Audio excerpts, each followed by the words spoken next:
வெண்முரசு. இமைக்கணம் 46. வாசிப்பது சந்தீப்.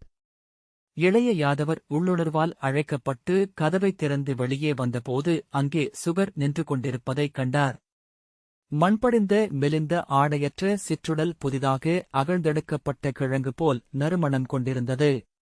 சடைத்தெறிகள் தோளில் பரவியிருந்தன. இரு கைகளும் தொடை தொட்டு தொங்கின. இளங்குழவிகளுக்குரிய தெளிந்த கண்களுடன் அவர் நின்றார். சில கணங்கள் அவரை நோக்கியபடி நின்ற இளைய யாதவர் கைகூப்பியபடி இறங்கிச் சென்று அவர் கால்களில் தலை வைத்து வணங்கினார். அவர் வணங்குவதை சுகர் அறியவில்லை எனத் தோன்றியது. வாழ்த்தோ தலை தொடுகையோ நிகழவில்லை. ஆனால் பார்ப்பல் குழவி என அழகிய புன்னகை ஒன்று அவர் முகத்தில் விரிந்தது. தங்கள் வருகையால் நிறைவுற்றேன், முனிவரே என்றார் இளைய யாதவர். சற்று முன்னர்தான் தங்களை எண்ணிக் கொண்டிருந்தேன். தங்களிடமன்றி பிறரிடம் சொல்ல முடியாத சொற்கள் கொண்டிருக்கிறேன். என் விழைவே தங்களை இங்கே வரச் செய்தது என்று உணர்கிறேன். என்றுமுள்ள மானுட விழைவென்பது இறுதிநிலை எய்துவது. அந்நிலைக்குப் பின் வினாக்கள் இல்லை. விடைகளில் முதன்மையானது ஆழிச்சுழல் என வினாக்களை முற்றாக விழுங்குவதே. அதை சென்றடையாமல் எச்சொல்லு சாவலும் நிறைவடைவதில்லை. சொல்லிச் சொல்லிச் சென்றடைந்த முனையில் இறுதிச் சொல்லின்மையுடன் நின்றுள்ளேன். அதை நீங்களே கேட்க முடியும். அறிந்தறிந்து செல்லும் அறிவின் எல்லை எது? அறிவு ஆதலென்றாகி நிறையும் இடம் எது? அது ஒவ்வொரு அறிவிலும் ஒரு துளியேனும் இருக்கும். அது விடுதலை என்றால் ஒவ்வொரு அறிவும் விடுதலை. அது இன்மை என்றால் ஒவ்வொரு அறிவும் இன்மை. அது பிரித்தொன்றில்லாமை என்றால் ஒவ்வொரு அறிவும் அதுவே. அறிவாடல் ஒவ்வொன்றும் அங்கு சென்று சேரும் பயணத்தின் நிலைகளே. அறிவிப்போர் அறிந்து கொண்டிருப்போர் அறிந்தமைவோர் அனைவரும் அம்முழுமையை அடைந்தவரின் பிரிதர்களே. அத்தகையோர் யார்? எவ்வண்ணமிருப்பர்? முனிவரே, அத்தனை அறிதல்களும் அவரால்தான் பொருள் கொள்கின்றன. அறிவென்று இங்கே நிகழ்வன அனைத்துக்கும் அவரே அடிப்படையென அமைகிறார். அத்தகைய ஒருவர் முன் என் சொற்களுடன் நின்றிருக்க விழைந்தேன். என் ஒவ்வொரு சொல்லும் இறுதியில் எப்படி எஞ்சுமென்று அறிய.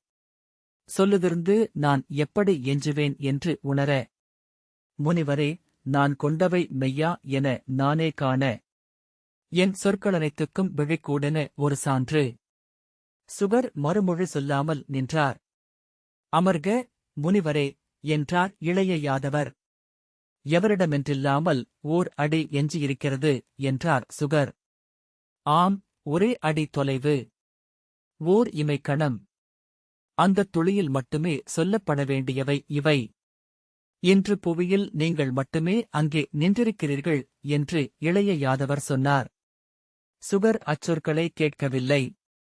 இனிய கனவு நீர்த்துளியில் வெயிலலை என ஒளிவிடும் விழிகளுடன் நின்றார். இளைய யாதவர் அவரை நோக்கி சிற்றசைவின் துளியொன்றைக் காட்டினார். அக்கணத்தில் வெளி சுழன்று திரும்ப விண்மேவிய பேரரு கொண்டு நின்றார். அவர் தலையைச் சூழ்ந்து கோள்கள் பறந்தன. விரிந்த கருங்குழல் பெருக்குகளில் கோடி கோடி விண்மீன்கள் சுடரிமைத்தன. ஒளிபெற்ற முகில்களென அவர் ஆடைகள் விரிந்திருந்தன. அவர் அணிகலன்கள் மீன் என்றும் மலர் என்றும் ஒளிவிட்டன. அத்ரிமலை முடி நோக்கிய பாதையில் சென்று கொண்டிருந்த சுகரின் முன்னால் எழுந்த 100,000 கோடி இடிகளென எழுந்த பெருங்குரலில் சொன்னது, நானே நீ. திசைகள் அச்சொற்களை கோடி கோடி கோடி என எதிரொலி செய்தன. குன்றாது சென்ற அந்த ஓசை முன்பு கோடி கோடி கோடி முறை அவ்வாறு எழுந்து குறையாது பெருகாது திசைகளின் எல்லையின்மையில் சென்று கொண்டிருந்த ஓசைகளைத் தொடர்ந்தது. அவ்வொலியலைகளாக விரிந்தது முடிவிலா மாமலர். நானே மாபெரும் அரசமரம். வானில் வேர்விரித்து மண்ணில் கிளையும் விழுதும் இலையும் தளிரும் மலரும் மகரந்தமும் பரப்பி நின்றிருக்கிறேன் என்று வியனொலி முழங்கியது. அழகிய மரம், அழிவிலா பெருமரம். இங்கு நான் தழைத்ததன் பேரருளுக்கு கணன் கோடி வேள்விகளால் உயிர்க்குலங்கள் நன்றி கூறுகின்றன. ஆனால் இதை வேருடன் வெட்டி வீழ்த்தாதவன் மறுகாலடி வைப்பதில்லை. அறிக, இறுதி நிழலையும் இழந்தவன் மீதே வான் எழுகிறது. விந்தையால் விரிந்த குழந்தை வழிகளுடன் சுகர் முன்னால் நடந்தார். அச்சுறுத்தும் படைக்கலங்கள் ஏந்திய பல கோடி கைகள் விரிந்து தடுக்க விண்ணளந்த பேருரு கூறியது, இவ்வெல்லையை மானுடரென அமைந்து எவரும் கடக்கவியலாது. கருவிலேயே மெய்மை அறிந்தீர். காமமும் வஞ்சமும் விழைவும் உருவாகாமலேயே கனியலானீர். ஆயினும் நீங்கள் மானுடரே. அடைதலும் இன்மை என்றாகும் நிலையொன்றை அடைதலை எண்ணுக. அடிவைப்பதற்கு முன் மாற்று எண்ணுக. இடிகளும் மின்னல்களும் அதிர்ந்தன. விண்டலங்கள் வெடிபட்டுச் சிதறின. விருவெளிகள் நடுங்கி அதிர்ந்தன. ஆனால் சுகர் ஒரு கணமும் நடை தளரவில்லை. உள்ளத்தின் சித்தம் தொடாத ஆழத்தால் கூட அச்சமும் ஐயமும் தயக்கமும் கொள்ளவில்லை. மகிழ்வு கொண்ட முகத்துடன் களிப்பாவையை நாடும் சிறுகுழவி என அத்திரிமுடி நோக்கி அடிவைத்து முன் சென்றார்.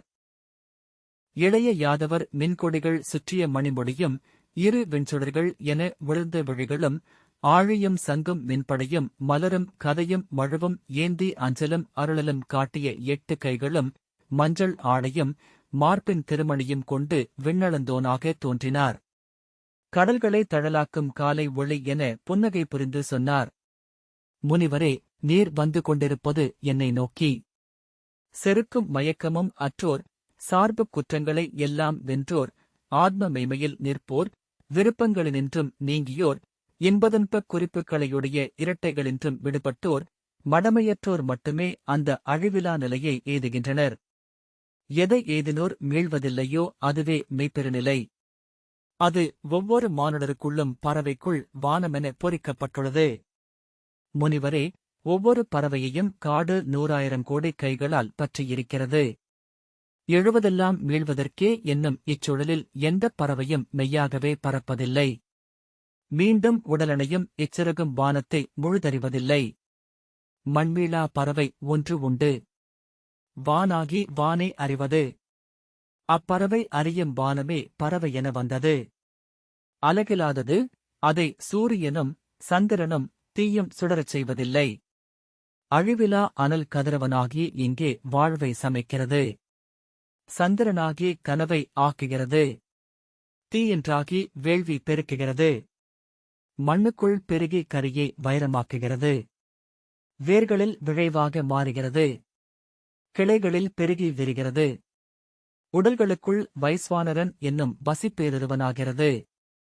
பிராணன், அபானன் என மூச்சுக்களாக மாறி உணவை ஆற்றலாக மாற்றுகிறது. நாவில் சொல்லாகிறது. நினைவும் ஞானமும் அவற்றை துறந்தெழும் தவமும் அதுவே. வேதங்களில் அது வேத முடிவு என உரைகிறது. இங்கு 2 வகை இருப்போர் உளர். உயிர்க்குலமென பெருகி உடல்கள் கொண்டு நீந்தியும் ஊர்ந்தும் நடந்தும் பறந்தும் சூழ்ந்திருக்கும் அசைவோன். அனைத்துமாகி அனைத்துக்குள்ளும் உறையும் அசைவிலன். இருவருமன்றி இருவருமாகி இருப்பவன் முழுதொருவன். மூவுலகுக்குள் உறைவோன், மூவுலகே ஆனவன், மூவுலகை ஆள்வோன், மூவுலகம் கடந்தோன், அழிவற்றோன். அவனே நான் என அறிக. என்னை வணங்குக. என்னிடம் நீர் விழைவதைக் கோருக. மேல்கீழென அமைந்த 7 உலகங்களிலும் நான் விழிநொடித்தால் நிகழாதது ஏதுமில்லை. நான் அழிக்க முடியாததென்றும் எதுவுமில்லை. திருவாழியின் அச்சொற்களை நடைபிசகாது சென்று கொண்டிருந்த சுகர் அறியவில்லை. ஒரு கணத்திரும்பலில் நீண்ட வெண்டாடியும் கனிந்த விழிகளுமாக அரச முனிவர் ஜனகரின் தோற்றத்தில் இளைய யாதவர் அங்கு நின்றார். கை நீட்டி அவர் சுகரிடம் சொன்னார். மைந்தா, நீ செல்லும் பாதையை எண்ணுக. இங்கு மானுடர் 2 வகையினர் உள்ளனர்.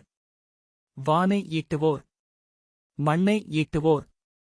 அஞ்சாமை, உள்ள தூய்மை, ஞான யோகத்தில் உறுதி, ஈகை, தன்னடக்கம், வேள்வி, கற்றல், தவம், நேர்மை, கொல்லாமை, வாய்மை, சினவாமை, துறவு, ஆறுதல், வன்மை, இரக்கம், அவாவின்மை, மென்மை, நாணுடைமை, சலியாமை, ஒளி, பொறை, உறுதி, தூய்மை, வஞ்சமின்மை ஆகிய இவை வானை ஈட்டியவரிடம் காணப்படுகின்றன. மண்ணை ஈட்டியோர் விடுபடுதலை அறியார். அவர்கள் இவ்வுலகம் உண்மையற்றதென்றும் நிலையற்றதென்றும் இங்கே இறை உறையவில்லை என்றும் சொல்கிறார்கள். இது தொடர்பின்றி பிறந்ததென்றும் வெறுமனே காமத்தை மூலமாக உடையது என்றும் சொல்கிறார்கள். இன்று இதை அடைந்தேன், இனி இவ்விழைவை அடைவேன், இதை கொண்டிருக்கிறேன், இதை வெல்வேன், இப்பகைவரை வென்றேன், இனி இவர்களை வெல்வேன், நான் ஆள்வோன், நான் நுகர்வோன், நான் சித்தன், நான் வலியன், இன்பன், நான் செல்வன், குடிமுதல்வன், எனக்கு நிகர் யாவருளர், வேட்கிறேன், கொடுப்பேன், களிப்பேன் என்று அறியாமையில் மகிழ்கிறார்கள். மூவியல்புகள் கொண்டவர்களால் இங்கே ஒவ்வொன்றும் ஆளப்படுகின்றன. நிறையியல்பு, வெல்லுமியல்பு, நில்லுமியல்பு என அவை அசைவன அசையாதன, வாழ்வன நிலைகொள்வன அனைத்திலும் உரைகின்றன. வேள்வி, தவம், கொடை இவற்றில் உறுதியே நிறை எனப்படுகிறது. பிரம்மத்தின் பொருட்டாகச் செய்யும் எச்செயலும் நிறை கொண்டதேயாகும். இங்குள்ள அனைத்தையும் துறந்து செல்பவர்கள் ஏதுவது முழுமை. ஆனால் வேள்வி, கொடை, தவம் என்ற செயல்களை எவரும் விடக்கூடாது. பற்றில்லாமல் இயற்றும் வேள்வியும் கொடையும் தவமும் அறிவுடையோரை தூய்மைப்படுத்துகின்றன. செய்தற்கு உரியது என்று உணர்ந்து இயற்றி அதில் ஒட்டுதலையும் பயன் வேண்டலையும் ஒருவன் விட்டுவிடுவானாயின் அவனுடைய துறவே நிறைநிலை எனப்படும். நிறைநிலை கொண்ட ஐயங்களை அறுத்த துறவி இன்பமற்ற செய்கையை பகைப்பதில்லை, இன்பமுடைய செய்கையில் நசையுறுவதுமில்லை.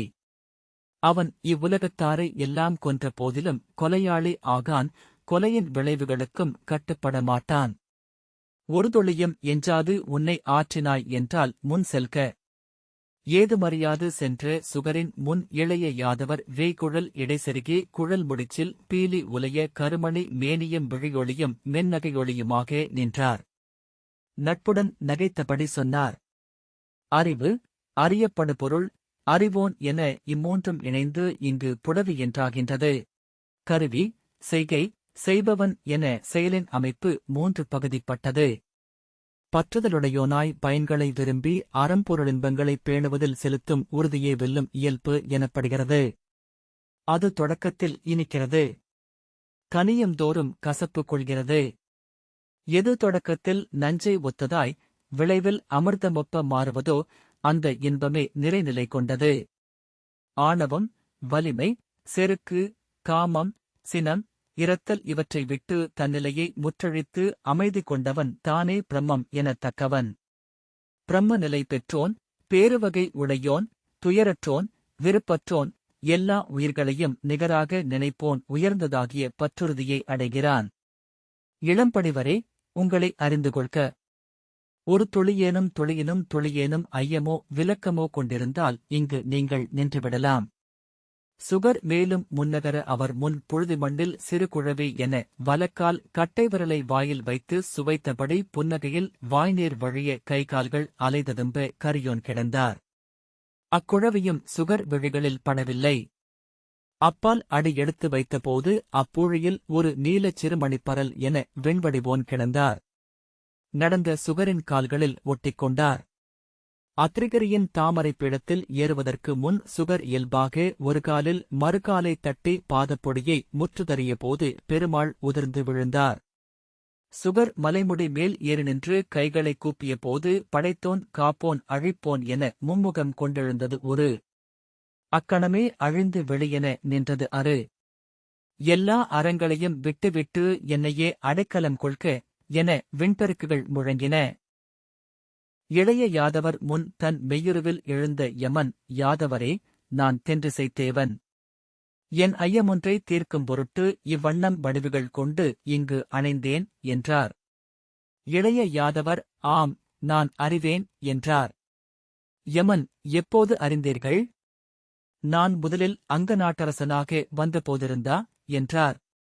இல்லை, சற்றுமுன் நிகழ்ந்த கனவில் நான் என் இவ்வெல்லைகளைக் கடந்து அது வென்றிருந்தபோது என்றார் இளைய யாதவர். என் ஐயம் திரேதாயுகத்தில் ராகவராமன் விண்புகுந்த போது எழுந்தது என்று யமன் சொன்னார். அவர் சரையுவில் மூழ்கி மறைந்த கதையை அறிந்திருப்பீர்கள். இளைய யாதவர் ஆம் என்றார். யமன் சொல்லி முடித்து, நான் கேட்கவிருந்த வினா மிக எளிது. அதை ஏன் இக்கணம் வரை கேட்கவில்லை என என் உள்ளம் வியப்பு கொள்கிறது என்றார். அதற்கான விடையும் மிக எளிதே. ஆனால் அவ்விடையைத் தாங்கும் தெளிவு இல்லாவிடில் அதனால் பயனில்லை. ஆகவேதான் இதுவரை சொல்லுசாவினீர் என்று இளைய யாதவர் சொன்னார். யமன், யாதவரே, மாயே தெய்வங்களும் கடத்தற்கரியதா என்றார். இளைய யாதவர், ஆம், ஏனென்றால் அதுவும் தெய்வமே என்றார். யமன் வியப்புடன் நோக்க, காலவடிவரே, மாயையால்தான் பிரம்மம் தன்னை நோக்கிக் கொள்ள முடியும். மாயை என தன்னை பகுத்து, மாயையைக் கொண்டு தன்னை அளவிட்டு, மாயையால் தனக்கு இயல்புகள் சமைத்து, அதுவே தானென்று ஆகி மாயையை அழைத்துதான் மறைந்து, தானென்று உணர்ந்து மீண்டும் பிறந்தெழுந்து முடிவிலாது விளையாடுகிறது பிரம்மம். ஆடிப்பாவை கண்டு மகிழ்ந்தாடும் அறியா சிறுகுழவி அது என்று இளைய யாதவர் சொன்னார்.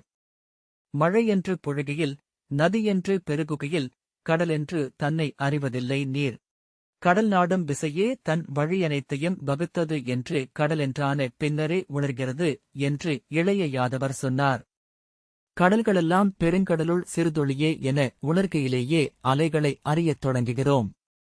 யமன் தன்னுள் எழுந்த இறுதி வினாவை சொல்லாக்குவதற்குள் இளைய யாதவர் அதை அறிந்தார். அவர் விழிகளிலிருந்து அவ்விடையை யமன் அறிந்தார். யமன் வெடித்து சிரிக்கத் தொடங்க இளைய யாதவரும் அச்சிரிப்பில் கலந்து கொண்டார்.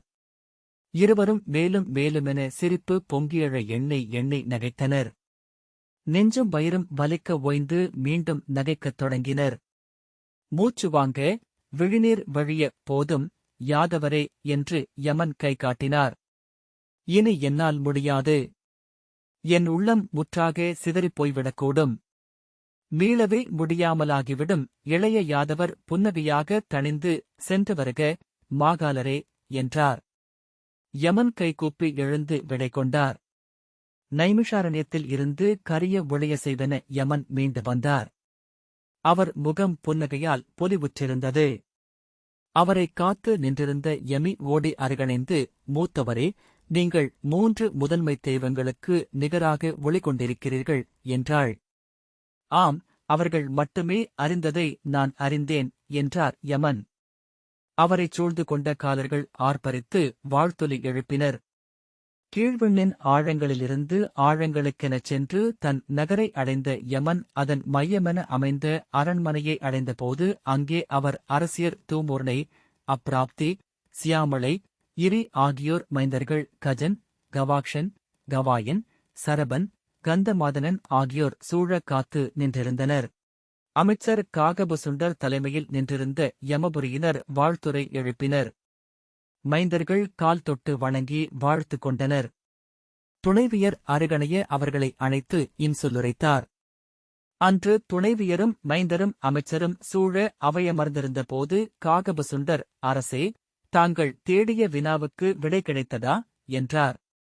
ஆம் என்று மீசையை நீவியபடி புன்னகைத்த யமன் மஞ்சத்தில் சாய்ந்து கொண்டு எண்ணி நெஞ்சு உலைய சிரிக்கலானார். என்ன நிகழ்ந்தது என்று தூமூரனை கேட்டாள். அதை முழுமையாக உனக்கு சொல்லவியலாது என்றார் யமன். காகபுசுண்டர், இறுதியாக நீங்கள் கேட்டது எதைப் பற்றி? அதை மட்டும் சொல்க என்றார். யமன் சிரிப்பை நிறுத்தி மூச்செழுத்தார். பின் அவருடைய இறுதியைப் பற்றி என்றார். இந்த வாசிப்பை கேட்டதற்கு நன்றி.